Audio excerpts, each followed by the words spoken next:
मोक्षमार्गस्य नेतारं भेत्तारं कर्मभूभृतां ज्ञातारं विश्वतत्त्वानां वन्दे तद्गुणलब्धये वन्दे तद्गुणलब्धये।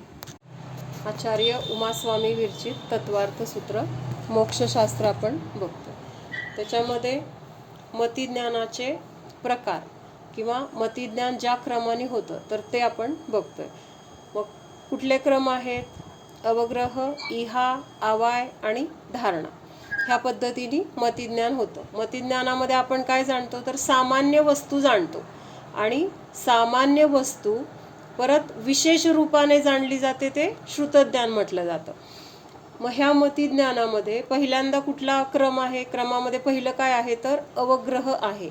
मग ह्या अवग्रह कशाला म्हटलेला आहे तर त्या वस्तूच्या अस्तित्वाची जाणीव किंवा त्या वस्तूचं दर्शन मात्र, तर ह्याला काय म्हटलंय? अवग्रह म्हटलेलं आहे। म्हणजे एवढं सीमित ज्ञान आहे। काय ज्ञान झालंय? फक्त त्या वस्तूच्या अस्तित्वाची फक्त तिथं जाणीव झाली किंवा त्या वस्तूला पाहिलं एवढंच तिथं ज्ञान आहे, त्याला अवग्रह म्हटलेलं आहे। मग ती वस्तू काय आहे, त्याचा निर्णय, त्याची धारणा, हे सगळे मतिज्ञानाचे पुढचे प्रकार आहेत किंवा पुढचा तो क्रम आहे। मग आपल्या लक्षात काय येत नाहीये की अवग्रहापर्यंतच आपल्याला जे काही आहे ना तर त्या अवग्रहामध्ये आपण इहा, आवाय, धारणा हे सगळं त्याच्यामध्ये मिसळतोय। तर अवग्रह म्हणजे काय तर एक सामान्य वस्तूचं दर्शन आहे। आणि मग ह्या अवग्रहामध्ये जे काही व्यंजनावग्रह आणि अर्थावग्रह असे त्याचे जे दोन भेद झालेले आहेत तर त्या दोन भेदांना आपल्याला काय करायचं, नीट समजून घ्यायचंय। व्यंजनावग्रहामध्ये कुठलाही अनुभव आपल्याला येत नाही किंवा आपल्याला काय ज्ञान झालंय ह्याचं आपल्याला तिथं लक्षात येत नाही की मला हे ज्ञान झालंय। म्हणजे ज्ञान होण्याची क्रिया तर चालू आहे। का चालू आहे? कारण जीवाचा स्वभाव जाणणं जो आहे तर तो चालू आहे। त्या वस्तूचं काय वस्तू समोर आल्यानंतर त्या वस्तूला जाणण्याप्रती ते ज्ञान काय झालेलं आहे, समर्पित झालेलं आहे। पण तिथं जाणत असताना अगदी सुरुवातीला काय होतंय तर ज्ञान तर होतंय पण आपल्याला ते ज्ञान झाल्याचं लक्षात येत नाही। म्हणजे कधी कधी काय होतं, मुलं खेळत असतात, खेळता खेळता ती मुलं एखादा मुलगा पडल्यानंतर काय होतं, ते खेळायचं त्याला एवढं वेड असतं किंवा त्याला समजा त्याला कोणीतरी पकडतंय, पकडापकडीचा खेळ चाललाय आणि तो पडल्यानंतर तो काय करतो, पटकन उठून पळतो। म्हणजे त्यांनी मला पकडलं गेलं नाही पाहिजे, खेळ चालू आहे ना, त्या खेळामध्ये रमलाय तो। मग तिथं पडलेला असताना तो पटकन उठला, पळत गेला आणि स्वतःला त्यांनी बचाव केला, म्हणजे खेळण्यामध्ये तो रमून गेला पुढं। जेव्हा खेळ संपला तेव्हा त्याच्या काय लक्षात आलं, आपण पडलो, तिथं लागलंय, रक्त आलंय। पण जेव्हा पडला तेव्हा लक्षात आलं का लागलंय कधी? जेव्हा पडला तेव्हा लागलंय का नंतर लागलंय?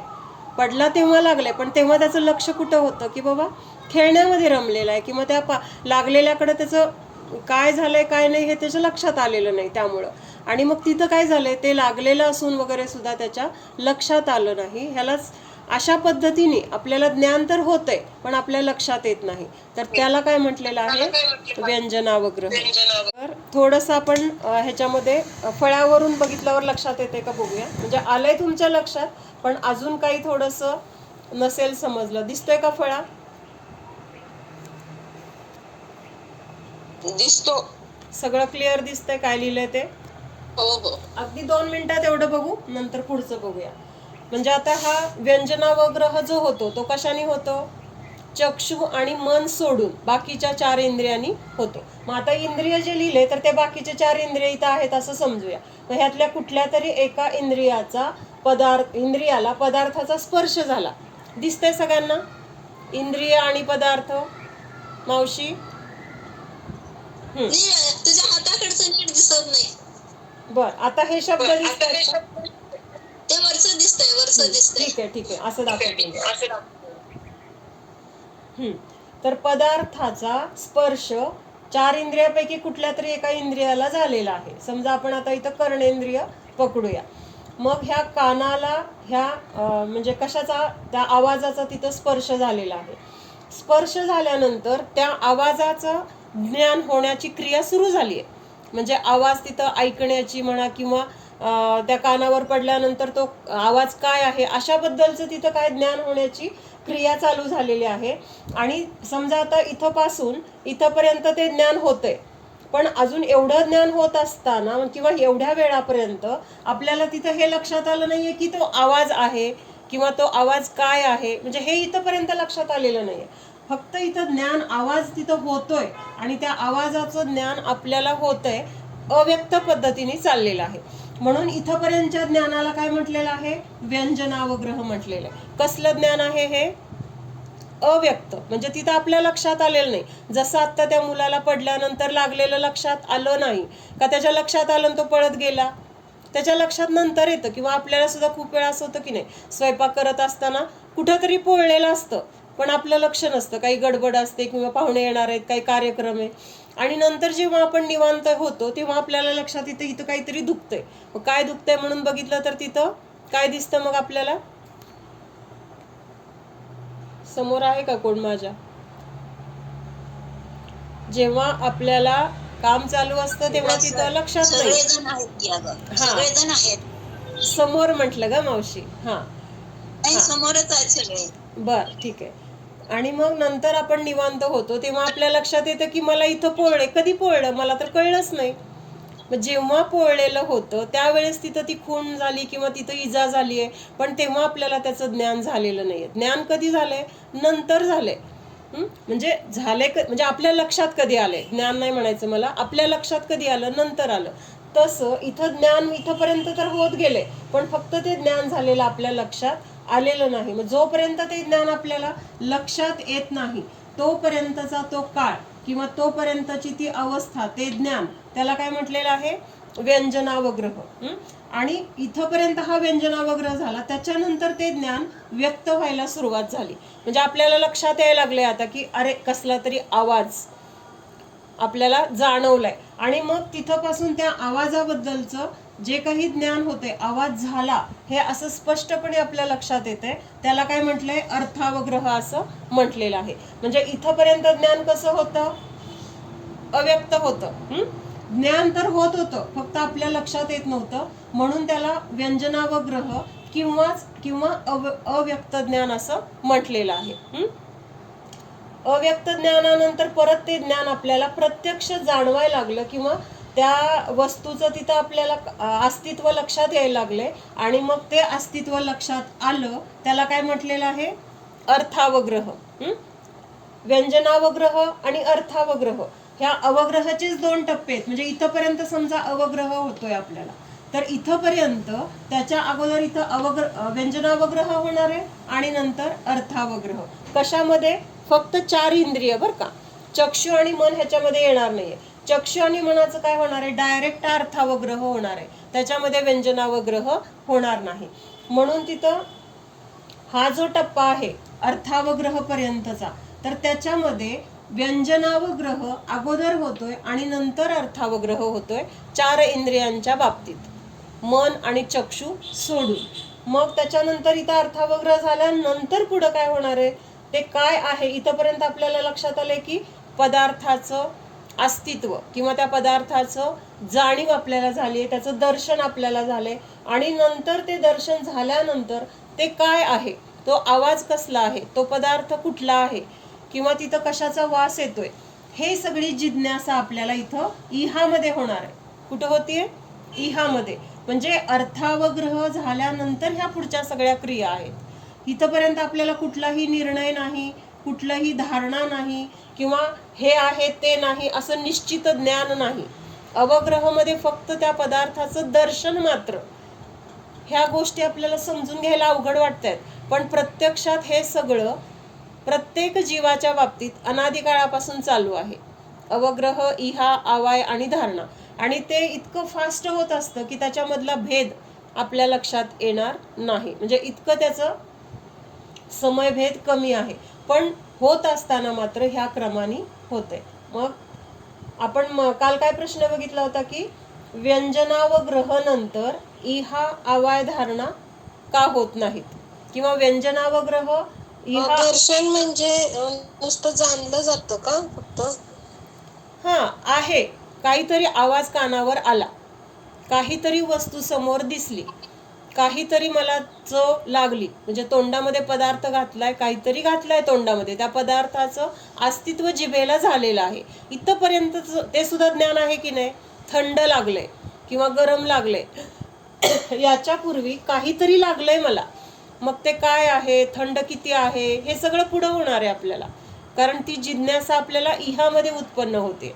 म्हणजे अवग्रहपर्यंत काय आहे, सामान्य प्रतिभास कशाला म्हटले, त्या पदार्थाचं फक्त दर्शन झालं किंवा त्या पदार्थाचं आपल्याला जाणीव झालं, त्या पदार्थाचं अस्तित्व लक्षात आलं, इथपर्यंतच अवग्रह म्हटलंय. आणि ह्या अवग्रहामध्ये हे दोन भेद आहेत. व्यंजनावग्रहचा पहिला टप्पा आहे आणि अर्थावग्रह हा दुसरा टप्पा आहे. लक्षात येतंय. कारण काल पण असं वाटलं आपल्याला, पण ते लिखाणामध्ये असं झालंय की इहा अवाय वगैरे पण त्याच्यामध्ये म्हणजे निर्णय झाला, काय वस्तू आहे ते कळलं किंवा चव कळली, तो पदार्थ कळला, हा निर्णय आपल्याला अवग्रहामध्ये नाही होणार आहे. पदार्थ कुठला आहे हे अवग्रहामध्ये कळणार नाहीये, त्याचा निर्णय इहामध्ये सुद्धा नाहीये, अवायमध्ये होणार आहे. इहामध्ये काय वाटतंय, हा कुठला तरी गोड पदार्थ आहे किंवा हा पदार्थ खव्याचा असावा, असं झुकलेलं ज्ञान असतं. काय असेल, बगडा असावा, पांढरी वस्तू दिसती म्हणजे बगडा असेल, असं त्या निर्णयाकडे झुकलेलं, निर्णय नाहीये पण ज्या अर्थी हा पदार्थ गोड आहे किंवा असं टेस्ट खव्यासारखी वाटते, म्हणजे खव्याचा असावा असं इथं काय झालंय, किंवा ते काय आहे नक्की असं ह्यापर्यंत एवढं ज्ञान आहे. एकतर जिज्ञासा, आणि जिज्ञासेमध्ये पण थोडंसं झुकलेलं ज्ञान, कशाकडं, निर्णयाकडं झुकलेलं, म्हणजे अवायकडं झुकलेलं ज्ञान. अवायमध्ये काय होतंय, आपल्याला निर्णय होतोय, हा खव्याचाच पदार्थ आहे किंवा हा लाडूच आहे, हे दूधच आहे, ही साखरच आहे, असा पक्का निर्णय, किंवा हा आवाज माझ्या मुलीचाच आहे, तिने मलाच हाक मारलेली आहे, असा सगळा निर्णय आपल्याला इथं अवायमध्ये होतोय. पण इथं अवग्रहामध्ये हा कुठलाही निर्णय नाही. मुलीचा आवाज आहे हे सुद्धा आपल्याला तिथं कळणार नाही, फक्त आवाज आहे. मग इहामध्ये तो कुठला आवाज आहे, बहुतेक आपल्या ओळखीचा आहे, असं झुकलेलं, थोडासा झुकाव आहे त्या ज्ञानामध्ये. मग ते पण बघण्यापेक्षा आपण एवढं जिज्ञासा आहे एवढं म्हटलं तरी चालेल. मग त्याच्यामुळं आतापर्यंत आपण जे बघतोय ना, काल बघितलं ते फक्त अवग्रह म्हणजे व्यंजनावग्रह आणि अर्थावग्रह पर्यंत आपण आलेलो आहोत.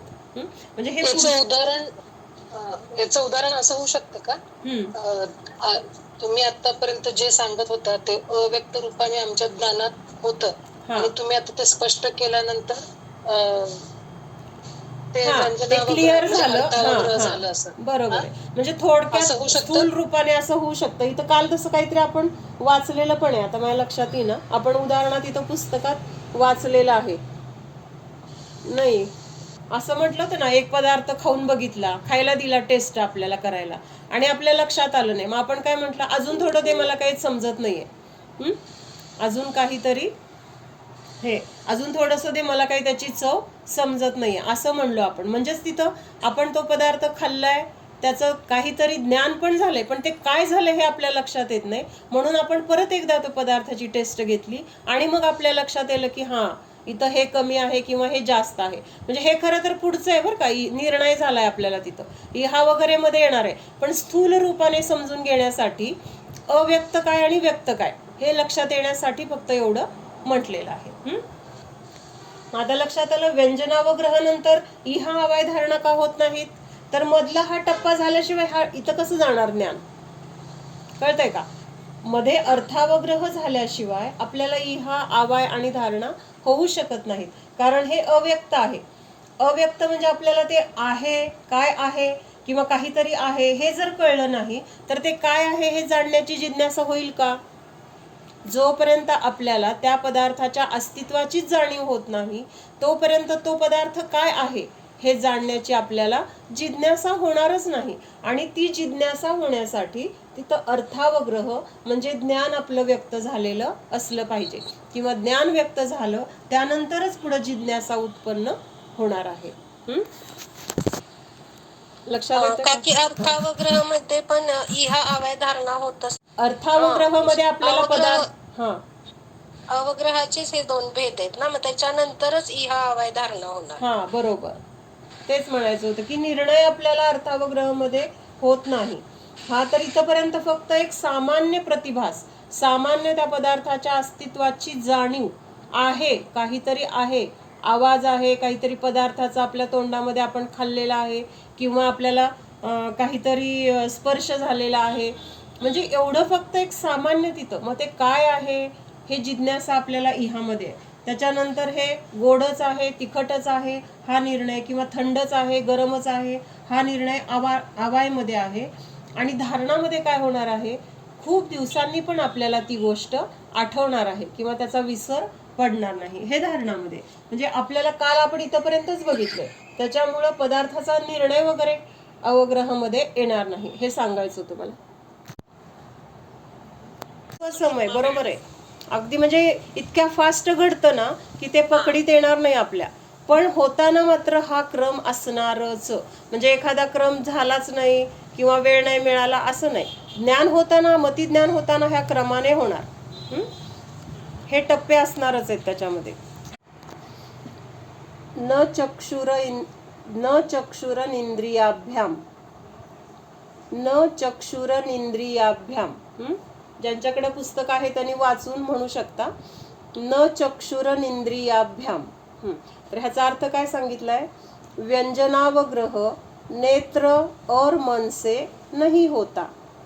काय सांगितलंय, हा जो व्यंजनावग्रह आहे, व्यंजनावग्रह म्हणजे अव्यक्त ज्ञान, त्या ज्ञानाला अजून तिथं प्रकटपणा नाही, असं ज्ञान चक्षु आणि मनाच्या द्वारे होत नाही. म्हणजे कशाच्या द्वारे होतं, थोडक्यात मन आणि चक्षु सोडून बाकीचे जे 4 इंद्रिय आहेत, स्पर्शनेंद्रिय, रसनेंद्रिय, कर्णेंद्रिय, घ्राणेंद्रिय, ह्यांच्याद्वारे होतं असं सांगितलंय. मतिज्ञान के 288 भेद 16वें सूत्र में कहे गए हैं और व्यंजनावग्रह 4 इंद्रियों के द्वारा होता है, इसलिए उसके बहुविध और 12 भेद होने पर 48 भेद हो जाते हैं. इस प्रकार मतिज्ञान के 336 प्रभेद होते हैं. 48 मिसळले. हा, आणि ते मिसळून किती झाले, 48 म्हणजे 48, ते मिसळून किती झाले, 336. मग त्या दिवशीचा प्रश्न होता ना की पहिल्यांदा 288 मध्ये हे सगळे 5 इंद्रियांचं आलंच होतं, मग परत 48 हे 4 इंद्रियांचं का घेतलं, तर ते आता क्लिअर झालं का सगळ्यांना. कारण व्यंजनावग्रह पर्यंतचा जो टप्पा आहे तो एक नवीन टप्पा झाला की नाही. आता ह्या व्यंजनावग्रहाचं पण परत अर्थावग्रहामध्ये रूपांतर होतंय. ते अगोदरच्या 288 मध्ये घेतलं होतं, अर्थावग्रह फक्त घेतला होता म्हणून तिथं 288 होते. आणि नंतर हा सेपरेट व्यंजनावग्रहाचं जे काही त्याच्याद्वारे होणारे 48 भेद, ते त्याच्यात नंतर मिसळून मग ते 336 असं झालं होतं. त्याच्यानंतर आता पुढचं सूत्र आहे 20 नंबरचं. आतापर्यंत आपण काय बघितलं, मतिज्ञान, आणि मतिज्ञान कुठल्या टप्प्याने होते, कुठल्या क्रमाने होते. मग ते झाल्यानंतर आता पुढचं कुठलं आहे, श्रुतज्ञान. आपण सम्यक ज्ञानाचे प्रकार बघतोय की नाही, 5 सम्यक ज्ञान, त्याच्यामधलं पहिलं मतिज्ञान झालं. आता दुसरं आहे श्रुतज्ञान. मग हे श्रुतज्ञानाचं पण वर्णन ह्याच्यामध्ये सांगितलेलं आहे. श्रुतज्ञान का वर्णन, उत्पत्ती का क्रम तथा उसके भेद. म्हणजे जसं मतिज्ञानाचं स्वरूप काय, त्याचे ते उत्पन्न कसं होतं, कुठल्या क्रमाने होतं, किंवा त्याचे भेद कुठले आहेत. मतिज्ञानाचे भेद कुठले बघितले होते आपण, नाही भेद म्हटलंय मी, हे त्याचे क्रम झाले, हे मतिज्ञान होण्याचे क्रम झाला. ती स्मृती, संज्ञा, चिंता, अभिनिबोध, हे काय आहेत तर स्वसंवेदन वगैरे, हे मतिज्ञानाचे भेद. आवाज येतोय कोणाचा तरी. श्रुतम मतिपूर्वम द्व्यनेक द्वादश भेदम, श्रुतम मतिपूर्वम द्व्यनेक द्वादश भेदम. श्रुत ज्ञान मतिज्ञान पूर्वक होता है, अर्थात मतिज्ञान के बाद होता है वह श्रुत ज्ञान 2, अनेक और 12 भेद वाला है. काय सांगितलंय, हे जे श्रुतज्ञान होणार आहे तर हे श्रुतज्ञान मतिज्ञान झाल्यानंतरच होणार आहे. मतिज्ञान झालं नाही आणि डायरेक्ट श्रुतज्ञान झालं असं होणार नाही. म्हणून तिथं ते काय म्हटलंय, मतिज्ञान पूर्वक. ह्याचा अर्थ काय, मतिज्ञान होणार आणि मग श्रुतज्ञान होणार, त्याला मतिज्ञान पूर्वक असं म्हटलं जातं. म्हणजेच मतिज्ञान झाल्यानंतर श्रुतज्ञान होतं. आणि ह्या श्रुतज्ञानाचे प्रकार किती आहेत, 2 आहेत, 12 आहेत किंवा अनेक आहेत. म्हणजे आता त्याचा विस्तार आपण बघणार आहोत. सम्यक ज्ञान का विषय चल रहा है, इसलिए यह सम्यक श्रुतज्ञान से संबंध रखने वाला सूत्र है, ऐसा समझना चाहिए. मिथ्या श्रुतज्ञान के संबंध में 31वां सूत्र कहा है. म्हणजे आता ते पुढे येणार आहे. आता इथं जे सांगितलं जाईल ते सम्यक श्रुतज्ञान, त्याच्याबद्दलचं इथं सांगितलंय. श्रुतज्ञान मतिज्ञान से ग्रहण किए गए पदार्थ से उससे भिन्न पदार्थ ग्रहण करने वाला ज्ञान श्रुतज्ञान है.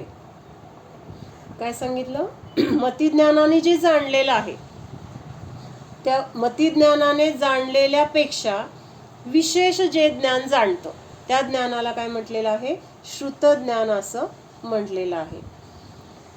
सद्गुरु का उपदेश सुनकर आत्मा का यथार्थ ज्ञान होना, इसमें उपदेश सुनना मति ज्ञान है और फिर विचार करके आत्मा का भान प्रकट करना श्रुत ज्ञान है.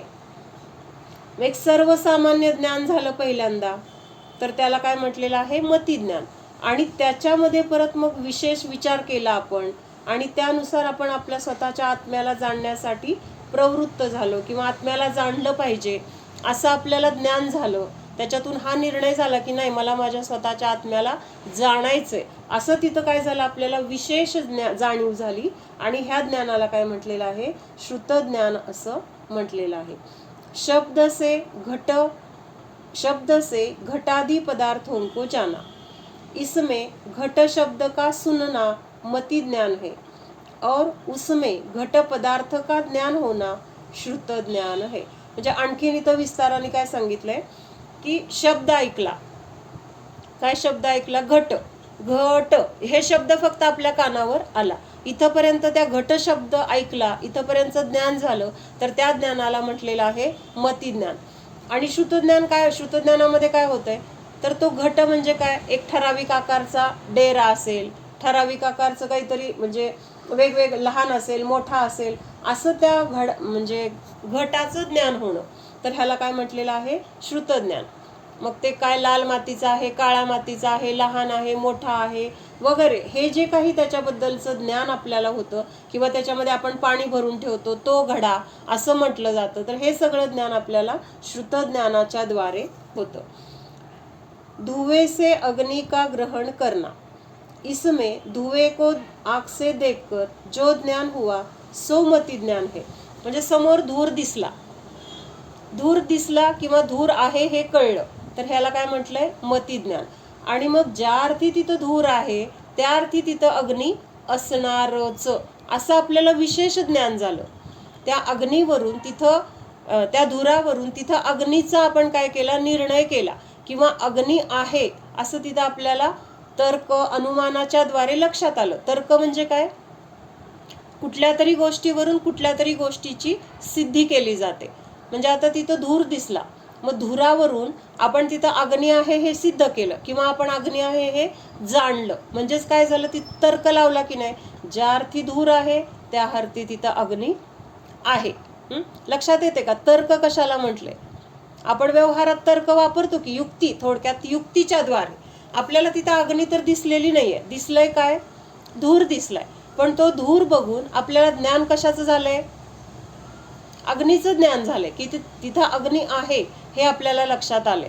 कशावरून लक्षात आलंय, धुरावरून. म्हणजे आपण धुरावरून अग्नी आहे असा काय केला, अंदाज केला, युक्ती केली, त्यालाच काय म्हटलंय शास्त्रीय भाषेमध्ये तर्क म्हटलेला आहे. आणि अग्नी आहेच असा निष्कर्ष काढला तर तो काय झाला, तिथं अनुमान झालं. तर्क अनुमानाच्या द्वारे आपण धुरावरून अग्नीचं ज्ञान आपल्याला झालं. म्हणजे धूर जाणला, धूर दिसला, धुराचं ज्ञान झालं, त्याला मति ज्ञान म्हटलं. आणि त्या धुरावरून तिथं अग्नी आहे असा आपण निष्कर्ष काढला किंवा तसा तर्क लावला किंवा तिथं अनुमान केलं तर ह्याला सगळ्याला काय म्हटलेलं आहे? श्रुतज्ञान असं म्हटलेलं आहे. हाँ, धुएं को आँख से देखकर जो ज्ञान हुआ सो मति ज्ञान है. धुएं से अग्नि का अनुमान करना सो श्रुत ज्ञान है. एक मनुष्य ने जहाज शब्द सुना सो यह मति ज्ञान है. पहले जहाज के गुण सुने अथवा पढ़े थे, तत्संबंधी जहाज शब्द सुनकर जो विचार करता है सो श्रुत ज्ञान है. जहाज शब्द ऐकला तेवढंपर्यंत मति ज्ञान. मग जहाज पाण्यात असतं किंवा ते पाण्यामधून इकडून तिकडं जायला उपयोगी पडतं, ते लाकडाचं असतं, असे सगळे त्याच्याबद्दलचं काय काय विचार येतात तर ते सगळं काय झालं? श्रुतज्ञान झालं.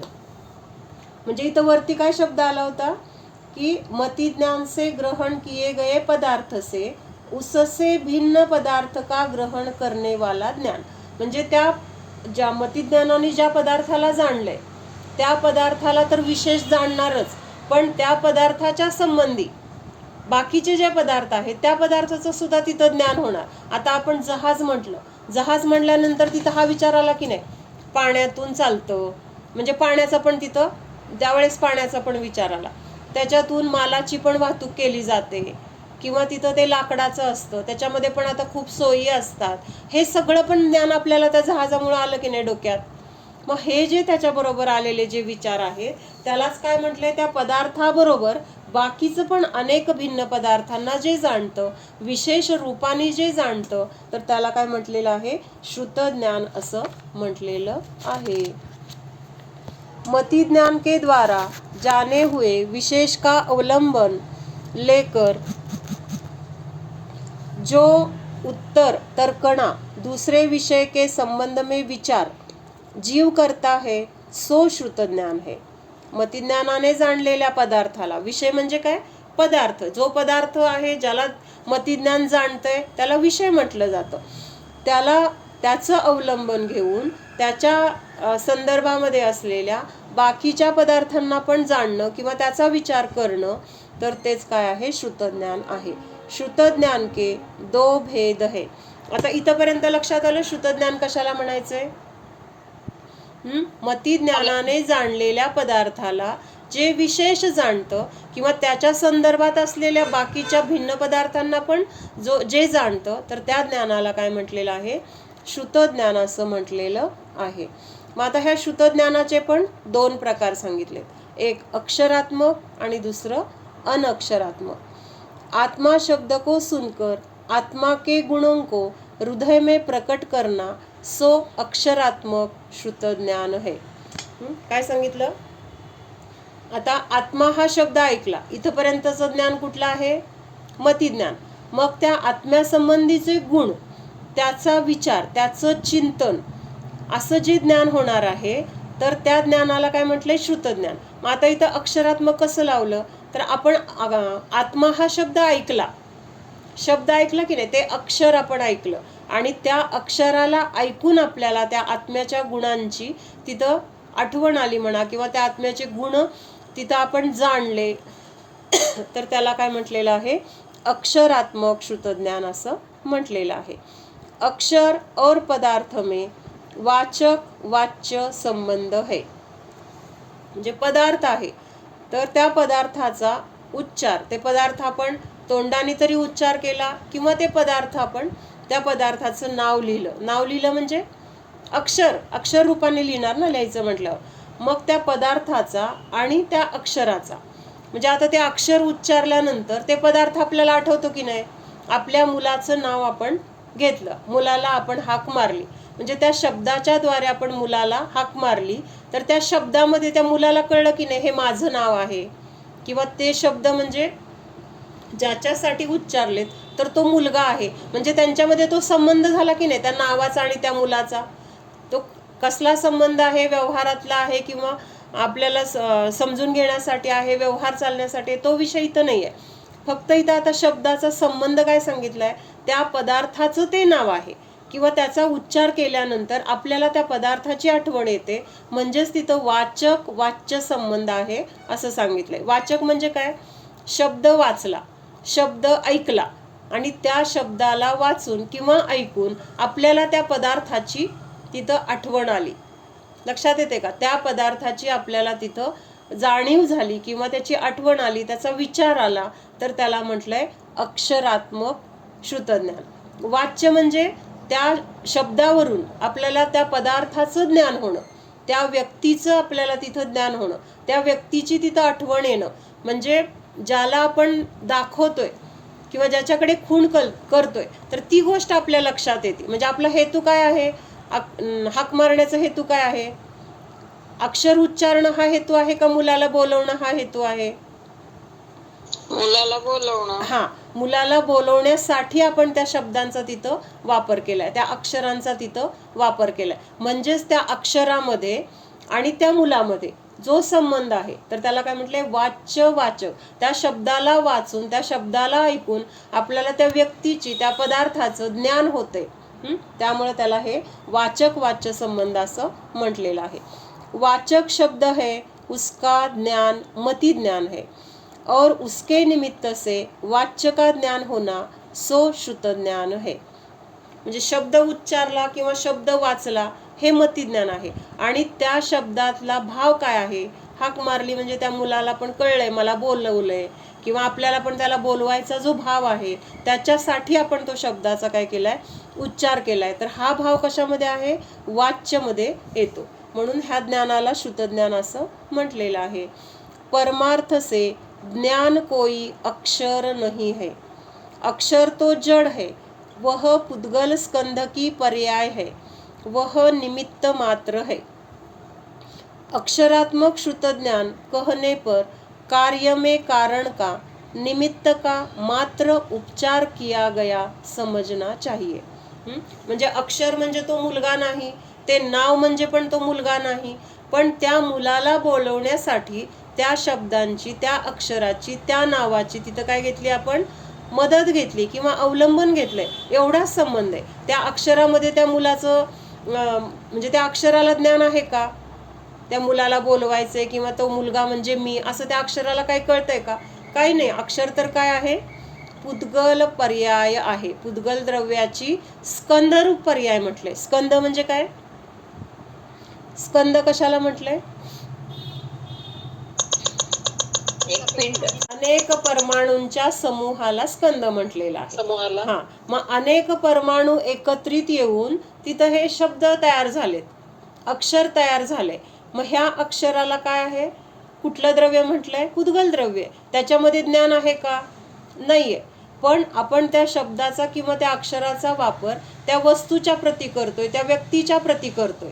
एवढाच त्या अक्षराचा आणि त्या व्यक्तीचा, त्या पदार्थाचा संबंध आहे. त्या अक्षरामध्ये किंवा त्या शब्दांमध्ये ज्ञान नाही. तर ते कसे आहेत? जड आहेत, पुद्गल स्कंद की पर्याय आहेत आणि ते एक निमित्त मात्र आहे. अक्षरात्मक श्रुतज्ञान कहने पर कार्य में कारण का, निमित्त का मात्र उपचार किया गया समजना चाहिए. म्हणजे त्या मुलाला बोलवण्यासाठी शब्द काय आहेत किंवा अक्षर, त्याचं नाव काय आहे? तर एक निमित्त रूपाने आहे. एवढंच समजून घ्यायचंय. श्रुतज्ञान ज्ञान गुण की पर्याय है, उसमें होने वाले मति ज्ञान उसके होने में मति ज्ञान निमित्त मात्र है. म्हणजे आता इथं मति ज्ञान आणि श्रुतज्ञानामध्ये पण काय केलंय? परत दोन वेगळ्या पर्याय आहेत हे सांगितलंय. ज्ञान तर एकच आहे, ज्ञान गुण एकच आहे, पण ते ज्ञान गुण बाहेर पडत असताना जिथं मती म्हणजे सामान्य ज्ञान होतंय त्या ज्ञानाला मतिज्ञान म्हटलंय. त्याच्याच पुढे जाऊन विशेष जाणलं तर तिथं त्याला श्रुतज्ञान असं म्हटलेलं आहे. मग श्रुतज्ञान होण्यासाठी मतिज्ञान होणं गरजेचं आहे, किंवा अगोदर मतिज्ञान होतंय आणि नंतर तिथं श्रुतज्ञान होतंय. म्हणून इथं काय म्हटलंय? श्रुतज्ञान होण्यासाठी मतिज्ञान हे निमित्त आहे. निमित्त लक्षात येते का? म्हणजे आता श्रुतज्ञान होणार आहे, विशेष ज्ञान होणार आहे, तर त्याच्यासाठी, ते विशेष ज्ञान होण्यासाठी तिथं अगोदर मतिज्ञान झालेलं आहे. मग त्या मतिज्ञानाच्या वरून किंवा मतिज्ञानाने जाणलेल्या पदार्थाला तिथं विशेष रूपाने श्रुतज्ञान जाणणार आहे. म्हणून तिथं काय म्हटलेलं आहे? मतिज्ञान हे श्रुतज्ञानासाठी निमित्त आहे. कारण मतिज्ञान जर झालं नसलं तर श्रुतज्ञान होणार नाही. व्यंजनावग्रह झाला झाला नसेल तर अर्थावग्रह होणार नाही तिथं. 4 इंद्रियांचा, कान वगैरे हे जे 4 इंद्रिय आपण बघितले त्यांचा जर अगोदर व्यंजनावग्रहच झाला नाही तर तिथं अर्थावग्रह होणार नाही किंवा पुढं इहा अवाय धारणा पण होणार नाही. हा,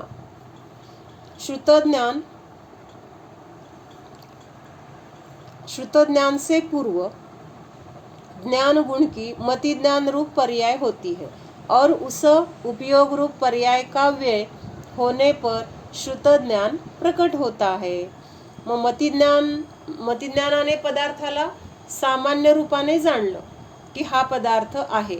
मग तिथं मतिज्ञानाची पर्याय तिथं संपली आणि तिथं आता त्या पदार्थाला विशेष जाणलं जातंय ना. मग विशेष जाणलं जाते तर ती कुठली पर्याय आहे? आता श्रुतज्ञानाची पर्याय आहे. म्हणून काय म्हटलंय आता तिथं मतिज्ञानाची पर्याय तिथं संपलेली आहे किंवा ती नष्ट झाली असं म्हटलेलं आहे.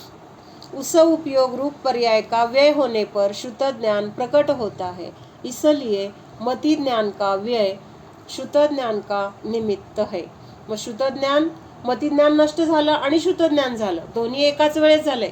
मतिज्ञानाचा व्यय झालाय आणि तिथं श्रुतज्ञानाचा उत्पाद झालाय. काय झालंय?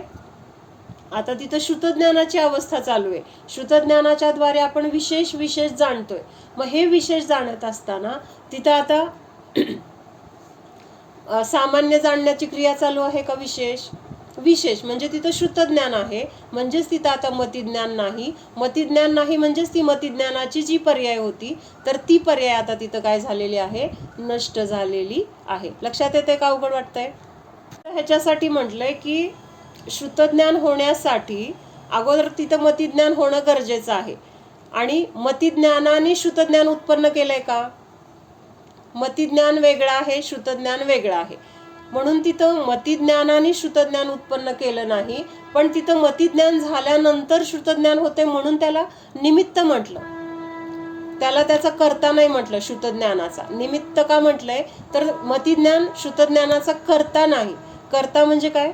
तर मतिज्ञानाने श्रुतज्ञानाला उत्पन्न जर केलं तर तिथं मतिज्ञानाला काय म्हटलं असतं? कर्ता म्हटलं असतं. पण इथं मतिज्ञान तर नष्ट होतंय आणि मतिज्ञान नष्ट झाल्यानंतर तिथं श्रुतज्ञान उत्पन्न होतंय किंवा मतिज्ञान झाल्यामुळं तिथं श्रुतज्ञान उत्पन्न होतंय.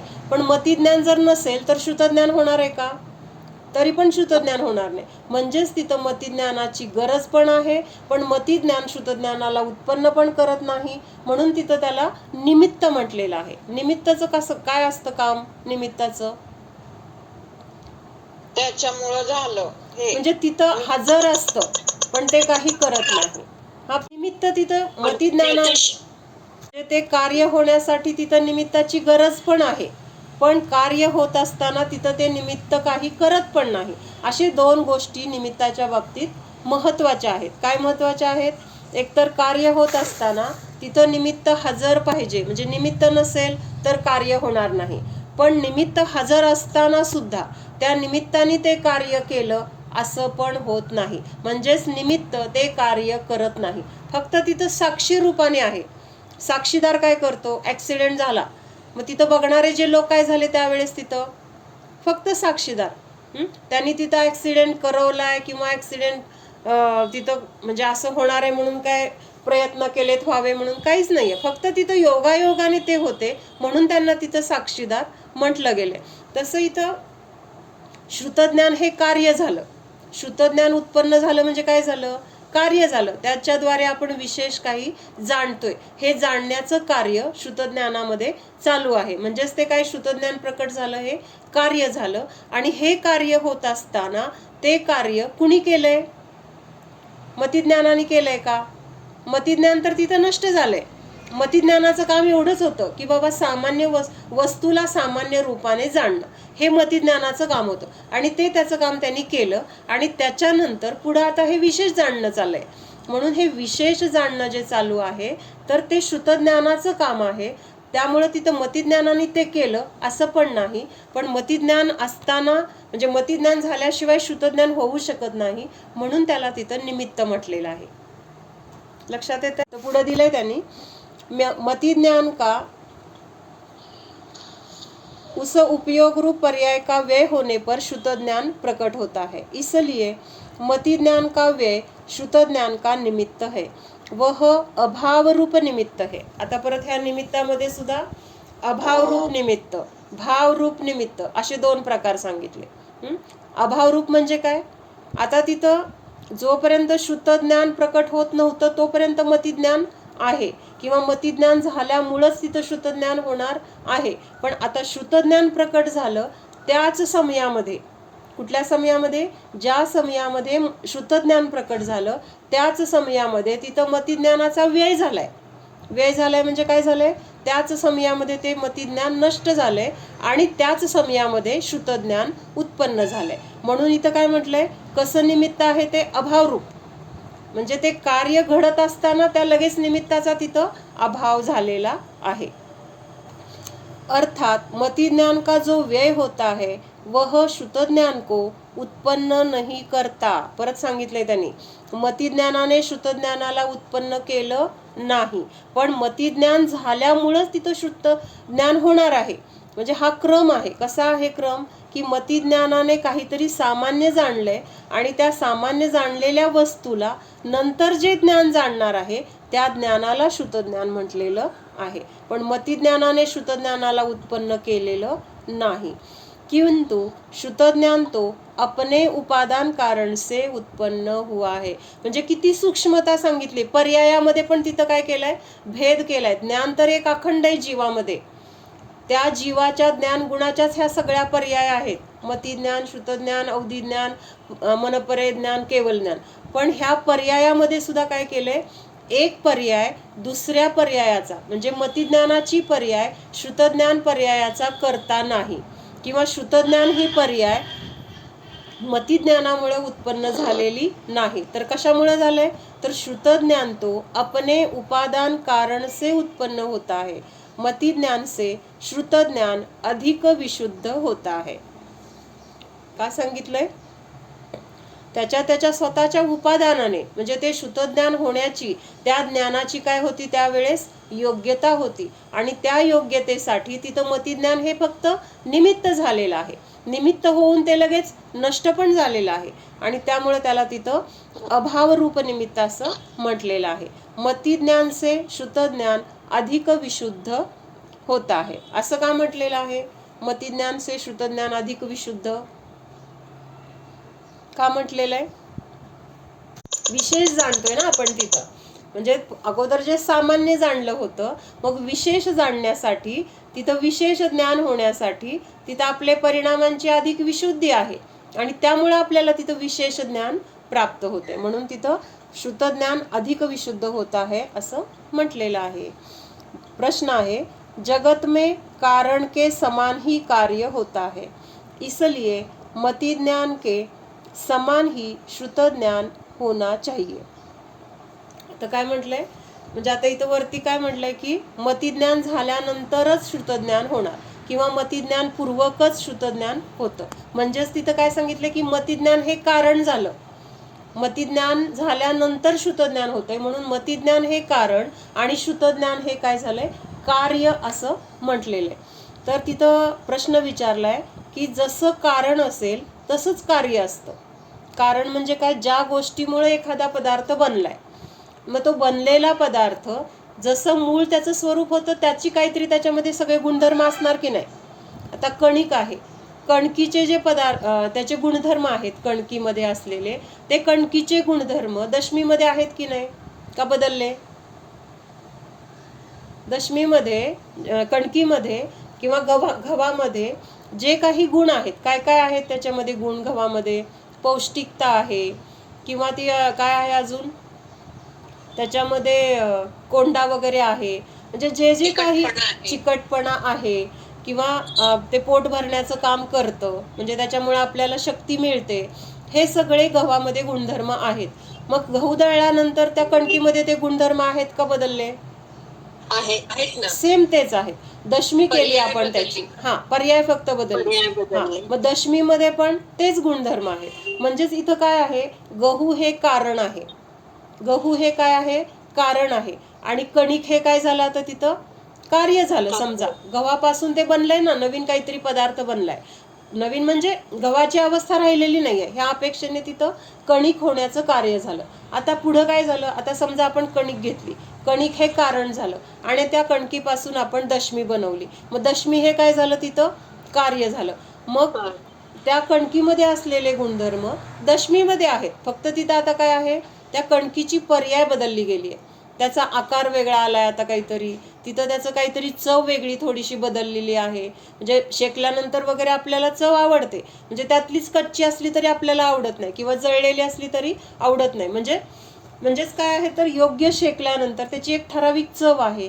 म्हणजेच तिथं म्हणायचंय की जी गोष्ट कारणामध्ये आहे किंवा जे गुणधर्म कारणामध्ये आहेत तर तेच गुणधर्म कार्यामध्ये दिसून येतात. असा प्रश्न आहे. मग इथं मतिज्ञान हे कारण म्हटलंय, कारण मतिज्ञान झाल्यानंतर श्रुतज्ञान होतंय, त्यामुळे मतिज्ञानाला कारण आणि श्रुतज्ञानाला कार्य म्हटलंय. मग त्यांचा प्रश्न आहे की मतिज्ञानामध्ये जे काही आहे मग तेच सगळं श्रुतज्ञानामध्ये पण असलं पाहिजे.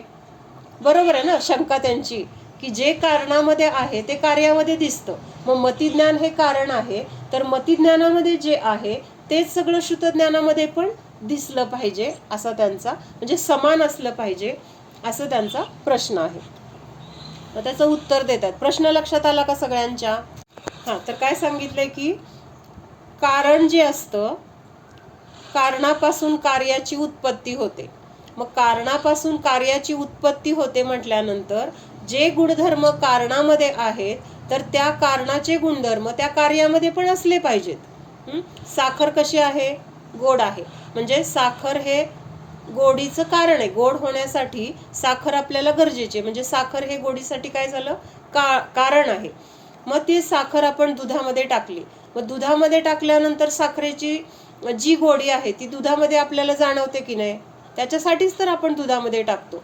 म्हणजे साखर हे कारण आहे आणि दुधाला गोड केलं किंवा तिथं त्या साखरेचं अस्तित्व गोड रूपाने त्या दुधामध्ये मिसळलं गेलं, म्हणजेच तिथं गोड होण्याचं कार्य झालंय. म्हणजेच तिथं साखर गोड रूपाने आहे, तिथं साखरेमधलं फक्त पर्याय बदलली आहे, ती कशात तरी मिसळली गेली आहे किंवा विरघळली गेली आहे, हे फक्त तिथं बदल झालाय. पण जे साखरेचे गुणधर्म होते ते गुणधर्म आता दुधामध्ये आहेत की नाही, कारण साखर दुधामध्ये आहे. म्हणजेच तिथं कारणामध्ये जे आहे ते कार्यामध्ये आपल्याला दिसून येतं. मग आता इथं प्रश्न काय आहे की मतिज्ञान हे कारण आहे. जशी साखर गोड आहे तसं मतिज्ञान हे कारण आहे किंवा गोडी हे साखरेचं कारण आहे. तसं श्रुतज्ञानासाठी कारण काय आहे, मतिज्ञान. म्हणजे मतिज्ञान हे कारण आहे आणि मतिज्ञानाच्या निमित्तामध्ये किंवा मतिज्ञान झाल्यानंतर तिथं श्रुतज्ञान हे कार्य होणार आहे. मग तिथं प्रश्न आहे मतिज्ञानामध्ये जे काही आहे तर ते मतिज्ञानामध्ये असलेलं किंवा मतिज्ञानामध्ये जे काही जाणलं गेलंय तर समान तेच सगळं श्रुतज्ञानामध्ये पण असलं पाहिजे. कारण मतिज्ञान हे कारण आहे आणि श्रुतज्ञान हे कार्य आहे. मग कारणामध्ये जे दिसतंय किंवा कारणाने जे जाणलंय ते तिथं श्रुतज्ञानामध्ये पण असलं पाहिजे, असा प्रश्न आहे. आता आपण याचं उत्तर बघूया, म्हणजे त्याचा खुलासा होईल आपल्याला. काय बोलायचंय माधवी? नहीं सॉरी, ठीक है. उपादान कारण के समान कार्य होता है, निमित्त कारण के समान नहीं. जैसे घट की उत्पत्ति में दंड, चक्र, कुम्हार, आकाश इत्यादि निमित्त कारण होते हैं, किंतु उत्पन्न हुआ घट उन दंड, चक्र, कुम्हार, आकाश आदि के समान नहीं होता, किंतु वह भिन्न स्वरूप ही मिट्टी के रूप ही होता है. इसी प्रकार श्रुतज्ञान के उत्पन्न होने में मति नाम केवल नाम मात्र बाह्य कारण है, उसका स्वरूप श्रुतज्ञान से भिन्न है. थोडंसं आता हे आपण डिटेलमध्ये बघूया.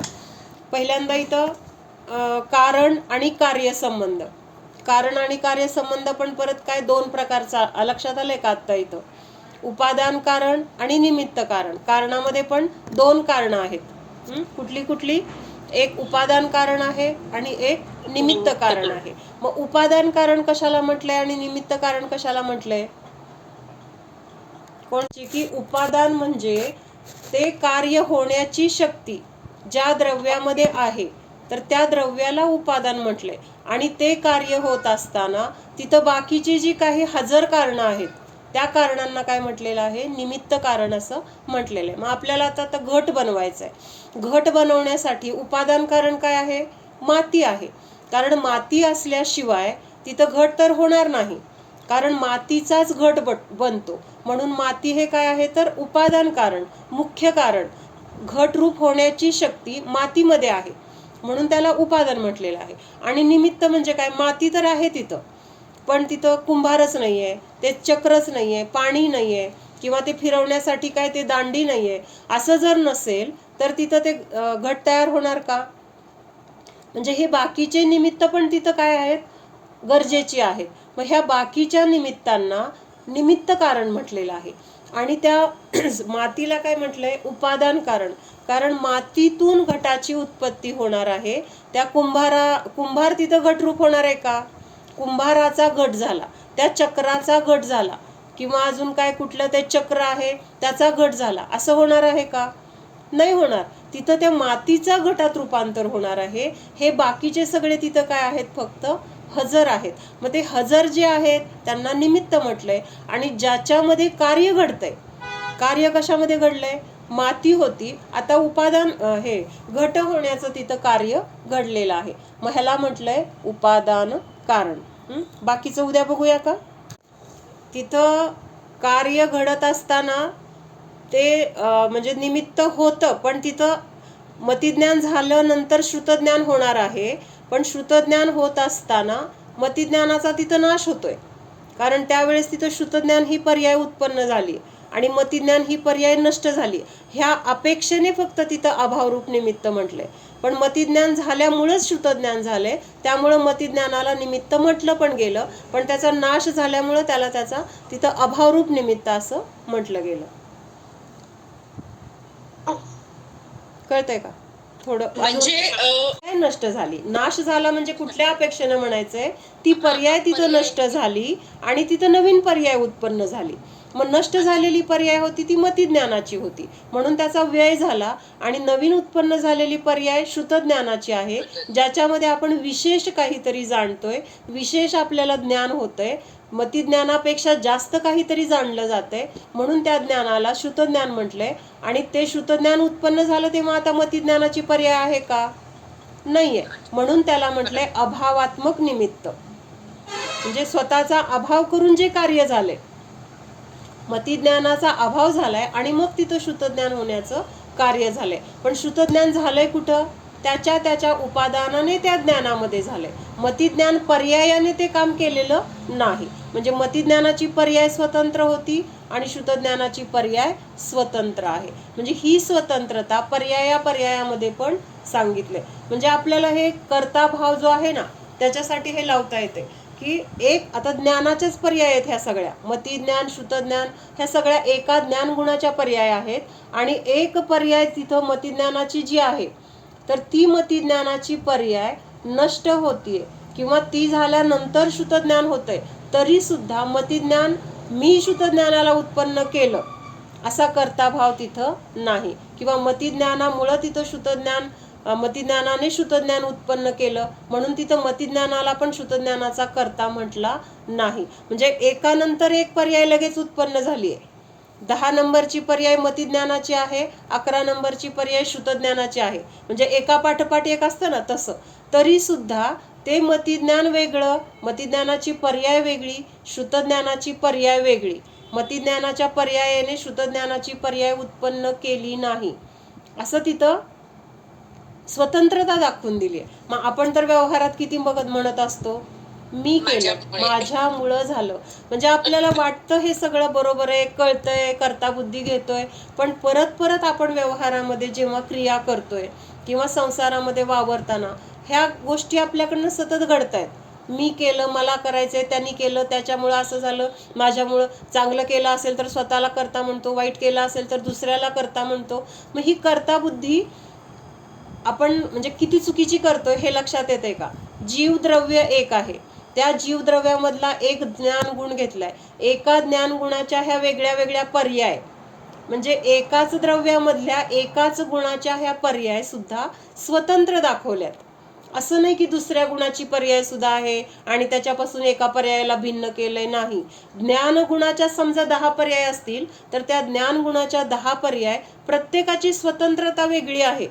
एक पर्याय दुसऱ्यामुळे नाही, दुसरी पर्याय पहिल्यामुळे नाही, एकमेकावर अवलंबून नाही, एकमेकांना अडथळा नाही, अशी सगळी त्यांची काय आहे, स्वतंत्रता आहे. मग आपण तर काय आहोत, मुळात आपण सगळे म्हणजे प्रत्येक द्रव्य वेगळं आहे आणि प्रत्येक द्रव्यामधले प्रत्येक गुण वेगळे, प्रत्येकाचे पर्याय वेगळे आहेत आणि त्या पर्यायाकडे बघून आपण इष्टभाव करतोय किंवा अनिष्टभाव करतोय. त्याला चांगलं तर म्हणतोय, वाईट तर म्हणतोय, माझ्यामुळे झालं तर म्हणतोय, त्याच्यामुळे झालं तर म्हणतोय. म्हणजे किती कर्ता बुद्धी आहे. जर एका द्रव्यातील एका गुणातील अनेक पर्यायामध्ये एक पर्याय अगदी लगतची पर्याय, पुढच्याचं मागच्याला जमणार नाही आपण म्हणू शकतो, पण शेजारी शेजारी असलेली पर्याय सुद्धा एकमेकामध्ये काही बदल करू शकत नाही, एकमेकामध्ये काही लुडबुड करायला जात नाही. त्याचं स्वातंत्र्य वेगळंय, माझं स्वातंत्र्य वेगळंय, ह्या पद्धतीने त्यांचं काय चाललेलं आहे, परिणमन चाललेलं आहे. मग ती स्वतंत्रता बघून आपल्याला हे लक्षात यायला पाहिजे, आपण दुसऱ्या द्रव्यामध्ये का लुडबुड करायची. शेवटी प्रत्येक द्रव्य स्वतंत्र आहे. एका द्रव्यामधले सगळे गुण स्वतंत्र आहेत, एका गुणाच्या अनंत पर्याय स्वतंत्र आहेत आणि आपण दुसऱ्या द्रव्यामध्ये काहीतरी करायचं बघतोय. म्हणजे फक्त कल्पनेने करतोय, आपण प्रत्यक्षात तर काही करू शकत नाही. मला हे करायचंय, मला हे लेबल तर लावतो किंवा तिथं करायची जबाबदारी तरी घेतो किंवा त्याचा कर्ता तरी मानतो. म्हणजे असं काय करतोय आपण, फक्त आपल्या कल्पनेमध्ये ह्या सगळ्या गोष्टी करतोय. प्रत्यक्षात आपण कुणाची काही पर्याय पण करू शकत नाही, कुणाला सुखी दुःखी पण करू शकत नाही किंवा दुसरा पण मला सुखी दुःखी करू शकत नाही. हे आपल्याला लक्षात आलं म्हणजे स्वतंत्रता जर लक्षात आली तर आपण दुसऱ्यांना दोष पण द्यायला जाणार नाही, स्वतः मोठेपणा पण घ्यायला जाणार नाही आणि मोठेपणा पण नाही, दोष पण नाही, राग पण नाही, द्वेष पण नाही, मान कशाय पण नाही किंवा तिथं दुसरे कुठले क्रोध बाकीचे कशाय पण नाहीत. मग हे सगळे कशायांच्या अभावामध्ये आपल्यामध्ये काय असेल, एक शांती असेल, एक आपल्याला निराकुलता असेल, कुठल्याही प्रकारचं दुःख नसेल. म्हणजे जे काही घडलं त्याच्याबद्दल सहज स्वीकार असेल. हा ठीक आहे, त्या पर्यायाचं तसं त्या पर्यायामध्ये त्या द्रव्याचं तसं होणार होतं, झालं. वाईट झालं असेल तरी तसंच त्याचं परिणमन होणार होतं, चांगलं झालं असेल तसंच त्याचं परिणमन होणार होतं. हे आपल्याला स्वतंत्रता लक्षात घेतल्यानंतर कळतं. म्हणजे मतिज्ञान आणि श्रुतज्ञान, मतिज्ञान झालं त्याच्यानंतरच्या पर्यायामध्ये श्रुतज्ञान झाले, पण मतिज्ञानाची पर्याय नष्ट झाली म्हणून ती नष्ट झाली म्हणून तिथं त्याच्यावर आरोप आला नाही की मी नष्ट झाले आणि मग तुला मी उत्पन्न केलं, मी स्वतः मेलं आणि मी तुला जगवले, असं आपण बोलतो. बोलताना मेलं म्हणजे काय, खूप कष्ट केलं, स्वतः मरून हे सगळे जगवले असं बोललं जातं. मग स्वतः मेलो म्हणजे खूप कष्ट केलं, म्हणजे आपण काय करतोय, त्या सगळ्यांचा कर्ता स्वतःला मानतोय. मग एक पर्याय जिथं दुसऱ्या पर्यायाचा करता नाही तिथं आपण परद्रव्याचा कसं करता असणार. एका द्रव्यामध्ये सुद्धा तिथं स्वतंत्रता आहे आणि परद्रव्यामध्ये आपल्याला किती गोष्टींचं काय काय करायचं असतं. आपल्या संयोगामध्ये किती द्रव्य आहेत, उद्गल द्रव्य तर असं भरलंय सगळं, खाचाकच खाचाकच जीव द्रव्य आहेत आणि प्रत्येक पदार्थाचं प्रत्येक द्रव्याचं आपल्याला करता पण घ्यायचं असतं. एखादी गोष्ट केली आणि आपल्याला त्याच्याबद्दल कुणी काही चांगलं म्हटलं नाही तर आपल्याला वाटतं एवढं करून मला कोण बोलत नाही, चांगलं केलं म्हणत नाही, माझं कोणी कौतुक नाही, मी एवढं केलं त्याची कुणाला जाण नाही, किंमत नाही, असं वाटतं की नाही आपल्याला. तृप्ती का नाही वाटत. मग आपण करणारे आहोत का, त्यांचा करता आपण आहोत का, त्यांना जगवणारे आपण आहोत का, त्यांना लहानाचे मोठे करणारे आहोत का, पैसे कमवणारे आहोत का, ह्या शरीराला सांभाळणारे आहोत का, काही नाहीये. हे सगळं जर स्वतंत्र बघितलं तर आपण कशाचाही करता नाही. हेच आपल्याला स्वतंत्रतेमधून शिकायला मिळतंय. ओम सावधान, जाणा हा मी शुद्ध जीव आहे, जाणणारा आहे, मात्र जाणत आहे. जाणणे सोडून मी अन्य काहीही करणारा नाहीच. जाणा हा मी एक स्वतंत्र जीव आहे, माझ्या या स्वरूपामध्ये अनंत गुण आहेत. हे अनंत गुण देखील स्वतंत्र आहेत.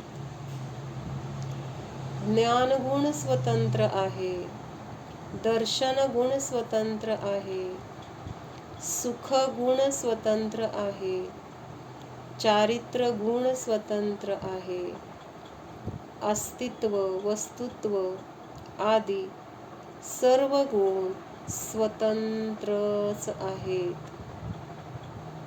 प्रत्येक जण आपापले कार्य करण्यामध्ये स्वतंत्रच आहेत.